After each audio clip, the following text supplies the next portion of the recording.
delivery on demand. But hey, maybe they'll end up working that out. But we've got ourselves FlyQuest versus Cloud9 starting off here today. I am excited for this matchup precisely for what the desk was trying to talk about with that wacky line and whatever. With Evan's line. Yeah, Evan's line. FlyQuest right now, I mean, they're tied for third. They're tied with TL, and no one would have been thinking that, I think, coming into the split. FlyQuest has been having a good time so far, and with Kalista, Yuumi, Gangplank, Seraphine, Ahri, and Viego banned away, it's a very fast first pick to Leah here for the side of FlyQuest. On her dash, so it is one of the reasons that it's so popular in this current meta is that you can actually shut down a lot of this. Poppy as well. I mean, the 1-2 of Poppy and Talia is just so anti-dash, and all the champions in the meta right now are these dash champs that are very, very heavily punished by this. Even bringing out Sivir, which the Jax with your Bastion, use the Dazzle Stun off of them to really kind of be your pseudo-engage. I mean, if you have a team fight that has Taric in it, his ultimate takeover a team fight, right? It makes everything very difficult. And then you also have Jax that you're betting on for scaling for this side lane. FlyQuest seems like they are going to have the power of that scaling as the game goes forward with those two champions here. And this is going to be really exciting. The first Olaf of the year, or of the split, I should say, for Blabber. Olaf had been, after the mini rework, very much so a top laner. It got a number of top lane nerfs. It's got some jungle buffs now. So now it is a viable jungler. And this is, I would say, Blabber's probably his best champion historically in the LCS. He has an almost 83% win rate, 17 games played, a 7.4 KDA across his career. Blabber is known for running over games on this. And it's going to be a really interesting one because you can just pop the ulti, fly in there with the support of the Orianna, really look to get aggressive onto some of these squishy champions. Sivir, Talia could struggle to really kite out this Olaf, so we'll see if Blabber can get ahead of the pace of the game, because if not, it is very dangerous charging forward as this kind of solo Viking into the Talia, into the Sivir, because you could get roasted as you're walking in. And one of the reasons Blabber has been so successful on this champion in the past, it lets him play aggressively. It lets him be the hero of Cloud9. Poppy's not able to stop Olaf with steadfast presence. Olaf is one of those champions in the game that cannot dash. He doesn't care. He's just going to run him down, or at least that's what they hope. FlyQuest and C9, let's do it.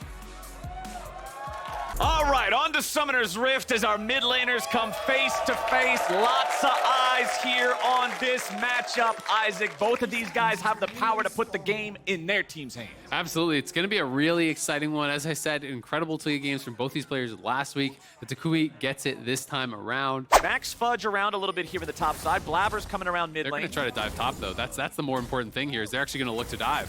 Fudge is trying to get away. He does not have any mist to protect him. There's your steadfast presence. Nicely done from Josedeodo, and first blood goes over to Philip. That is massive. The third trip towards top lane there from Jose pays dividends big time. Jensen on the roam up towards top. We'll see what he can find here. Oh, a nice flash stun into the wall comes out from Josedeodo, and now Philip's able to pursue him, flashing over the wall. One more leap strike will be enough. Jensen gives him a freebie, and it's Josedeodo delivering the punish. Now Blabber trying to see if he can pick somebody else up here. Sven's made the rotation as well. Josedeodo and Philip trying to get away from this. Blabber coming in, can't be disabled, but there comes the Jax counterstrike. Not enough just yet. Takui jumps in. Takui's got no mana, but Blabber's got no life. Takui with a seismic shove to throw Sven back away, and he tries to get out, staying close to the terrain, flashing out of the way, and the dredge line can't lollipop to hit him. Man, it's getting spicy in the top lane. Fudge, early laning was going well for him, but now... Philip's on top of the world, baby. Philip taking over the game right now, but it's C9 looking to take the Rift Herald. Sven's going to be eaten away from this one by Josedeodo's ultimate. Rift Herald secured by C9 and by Blabber, who walks up. He's going to be slammed into the wall. They get the ultimate out. That's what they're going for here. Philip jumps in, but Josedeodo's going to die. They just turn it around.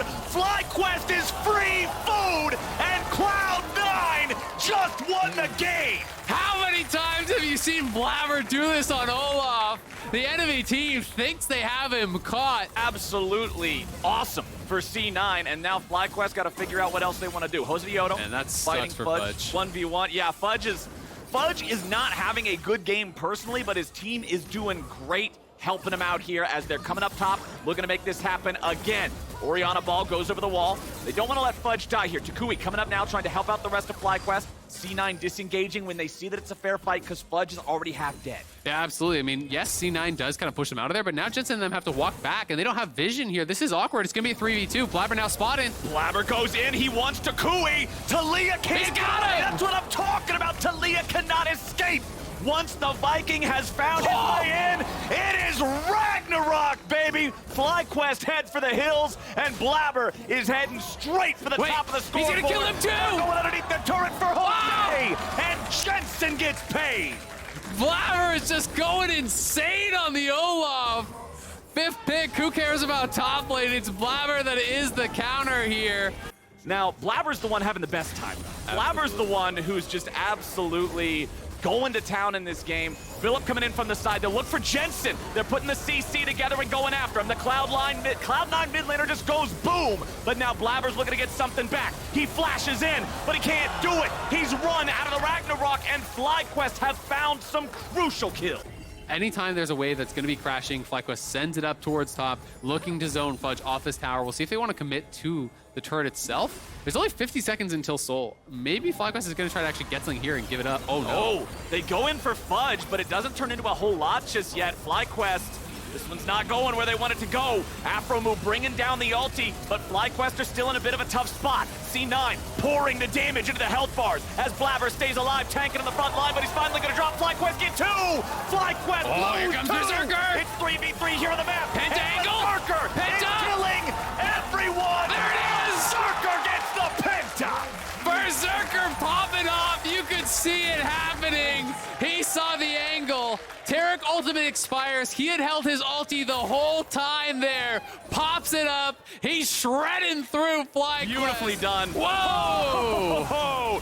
Jensen didn't even bother throwing out an auto attack. He was like, nope, this is your moment, bro. 7,500 damage in that fight, and now C9's looking to go again. Blabber throws out the axe. He pops the ulti. He's trying to keep hitting the damage, but unfortunately, that ult expires a lot faster than it used to if you're not hitting them. Yeah. You gotta be up on him, and you can keep that active. But if not, it does not work out. Respect the attempt there. Tries to flash in, doesn't actually find any of the axes. Jose a little bit too fast, able to get out of there. He's got the moon pants. Got the move speed item right there. Is that what they're called? Is moon? No, they're moon pants to me. I forget. They're moon plated something or something like that. Moonplate Greaves or something. Yeah, moonplate Greaves. They're just the moon pants. All right, that's fair enough. I accept that. That's a pretty good name. I'll take that. But right now, I mean, other than a nice pair of pants that make you walk a little faster, FlyQuest don't have a whole lot going for them, my friend. This is not a good place to be playing League of Legends from. Yeah. You're staring down the barrel of an 8,000 gold lead, a Baron buff, a Dragon Soul. There's not a whole lot they can do. Just compare the items, and then you get real sad, right? Like, it's one of those situations where it's just like, we're scaling, guys. I'm almost 3 items, even though he's almost 6. Don't worry about it. Yeah. It's a tough one, right? Berserker still has Cleanse. He has a stopwatch. There's 4 stopwatches on Cloud9. There's 0 on the other side. So it is really tough when your opponents are this far ahead, have the soul, have a 9,000 gold lead, have all these luxury items in there to boot. It would take perfection from FlyQuest, but really, I think it's just about loss mitigation. You just hope that Sivir can clear out these waves and that you can make this game go super, super long. 45-minute game with Sivir and Tarek late game team fighting, Jack's 5 items. Exactly. Maybe something happens. Even then, it's going to be really, really tough, right? Because Cloud9 does have good scaling of their own. Jax, though, on 3 items now, has the Frozen Heart, so now the CDR is really amped up. And those cooldowns start to get very, very short with CDR boots and that Frozen Heart. So Philip, he's kind of the hope, right? Like he could still win a 1v1 for sure against Gwen. But the problem is Fudge doesn't need to risk anything. Anytime Fudge sees him, he's just going to walk away because he knows the rest of his team is just so much stronger than the 4-man squad of FlyQuest. Right, and that's exactly what they're about to showcase here. Josedeodo has to back up. C9 just going to burn this one down. Dredgeline doesn't hit Takui. However, the zap does. 700. Yeah, that spells... I don't have any broadcast appropriate words I can use. It's like another really Z champion. It's basically really, Zoe. It's really strong. Anyway, they're just switching the aggro over to mid. They don't have to stop. Their resources aren't really being taxed. They have plenty of health, plenty of mana. The Jax that you're talking about being the hope of FlyQuest, he's up there in the top side, coming back down towards mid lane now. This might be FlyQuest one shot at trying to make a play, but no, the turret is already down before Philip is able to make his way in there. I think they're going to go. He's still looking. Number 2. Here they go. Blabber gets hit by the seismic shove, and now Philip's coming in. He deploys the counter-strike. He's going in for Jensen, but he's not able to find the damage. He dies before the ulti comes down. Fudge has made his way into the back, and FlyQuest are now trapped Blabber is low HP, Fudge still looking for it. There's your zap, there's your crit, there's your hit. Goodbye, Johnson. Double kill back over to Fudge, and the man is snipping them to pieces. Stunned up into the wall now, but C9 ain't done. Fudge is not afraid to die for the team. The minions are going to tank up the turret, so he won't even have to. Josedeodo wants to come in there and try to grab some sort of a kill to do something, but it won't work. And C9 dismantles FlyQuest. What an exciting game, man. Action start to finish in this one. Cloud9 stomping through FlyQuest. FlyQuest had the smart early game plan, really put Fudge behind, but it was the team fighting from Cloud9 that reigned supreme. You cannot underestimate the Blabber Olaf in the early game. This champion has been changed, but he ran over